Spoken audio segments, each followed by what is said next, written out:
আজকে আমরা সিংহ রাশি নিয়ে কথা বলতে চলেছি। সিংহ রাশি জাতক জাতিকাদের শুভ দিন, শুভ দিক, শুভ রত্ন, শুভ ব্যবসায়িক দিক ইত্যাদি ইত্যাদি কেমন যাবে তা নিয়ে আলোচনা করতে চলেছি। চলুন ভিডিওটি শুরু করার আগে লাইক সাবস্ক্রাইব করে পাশে থাকবেন। চলুন ভিডিওটি শুরু করা যাক। আজকে আমরা সিংহ রাশি নিয়ে কথা বলতে চলেছি। সিংহ রাশির জাতক জাতিকাদের সন্দেহজনক কোনো ব্যক্তির পাল্লায় পড়ে অর্থ ক্ষতি হওয়ার সম্ভাবনা রয়েছে আজকের দিনে। মধুর ভাষণের দ্বারা শ্রমিকদের মন জয় করার সম্ভাবনা রয়েছে। শ্রমিক অর্থাৎ আপনার দোকানে বা আপনার ব্যবসায় যেসব শ্রমিক কাজ করে তাদের কথা বলা হয়েছে। আজকের দিনে সিংহ রাশিদের বিষয় সম্পত্তি নিয়ে আইনি ব্যবস্থা নিতে হতে পারে আজকের দিনে, তো একটু সাবধানে চলবেন। বাড়িতে মঙ্গলিক কাজের আলোচনা হওয়ার সম্ভাবনা রয়েছে আজকের দিনে। সন্তানকে নিয়ে পরিবারের জটিল দেখা দেওয়ার সম্ভাবনা এবং অত্যন্ত চিন্তাদায়ক বিষয় হওয়ার সম্ভাবনা রয়েছে, এটা মাথায় রাখবেন। কিন্তু আজকের দিনে শত্রুরা দুর্বলতার সুযোগ নেওয়ার সম্ভাবনা বেশি রয়েছে, এটাও আপনাকে মাথায় রেখে চলতে হবে।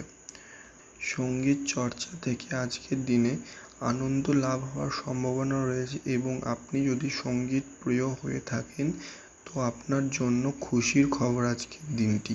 চাকরির স্থানে চাপ বাড়ার সম্ভাবনা রয়েছে এবং ব্যবসায়ীকেও চাপ বাড়ার সম্ভাবনা রয়েছে এবং চাকরিতে মাইনে বাড়ার সম্ভাবনা রয়েছে এবং ব্যবসাতে ব্যবসায়িক যে বাণিজ্যিক জায়গা এবং পরিশ্রমের বহুত আয় বাড়ার সম্ভাবনা রয়েছে। একটু নিজেকে ভেবেচিন্তে করলেই তবেই সবটা সম্ভব হয়ে দাঁড়ানোর সম্ভাবনা রয়েছে আজকের দিনে, যা যোগ দেখা দিচ্ছে।